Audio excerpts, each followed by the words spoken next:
Poštovani građani, ja sam Dragan Vikić, komandant specijalne jedinice MUP-a BiH.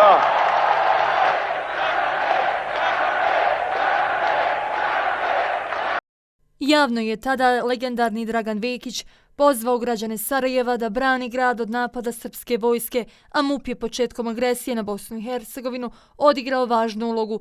Vikićeva specijalna jedinica išla je u teške borbe. Zato što je policija bila ta koja je prva organizovana, naoružana, pripremljena, stala u odbranu Bosne i Hercegovine i svoga naroda.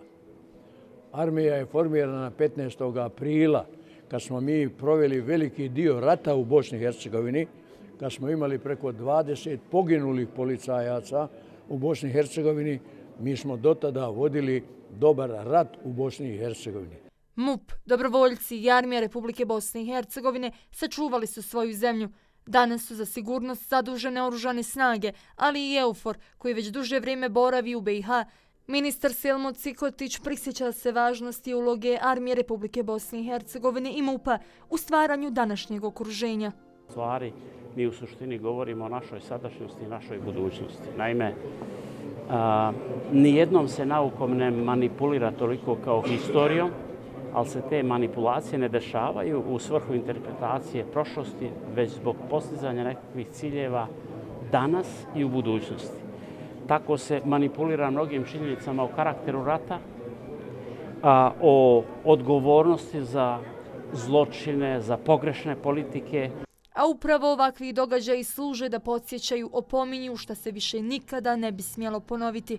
Svi mi znamo, odnosno svi oni koji su učestvovali u armiji MUP znaju pravu istinu i znaju za časnu borbu. Ali eto, nekako s druge strane se uvijek postoje oni koji nastoje to umanjiti, nastoje omalovažiti, nastoji da sve to što su oni radili bude pretvoreno u ono što su ti drugi radili. Međutim, Vlada Federacije, odnosno i ovo ministarstvo će putem ovakvih događaja finansirati, biti pokrovitelj kako bi se neprestano i danas borili za državu Bosne i Hercegovine, odnosno dokazali kakvu je to časnu ulogu imala armija i MUP Republike Bosne i Hercegovine. A uloga je velika. Braniti državu i sve njene građane prema Ženevskoj konvenciji. Izdržali su i lažne optužbe da su počinili ratne zločine. Zasigurno jačanje odbrambenih kapaciteta, zatim briga o emanetu šehida, poginulih boraca, briga o borcima, invalidima, o njihovim porodicama, zatim afirmacija svega onoga što su tekovine odbrambeno-oslobodilačke borbe je nešto što mora biti naša obaveza. Za državu su neki dali ono najvrijednije, život. Dan policije, ali i drugi važni datumi trebali bi biti putokaz svim budućim generacijama da njeguju i prenose na druge generacije istinu.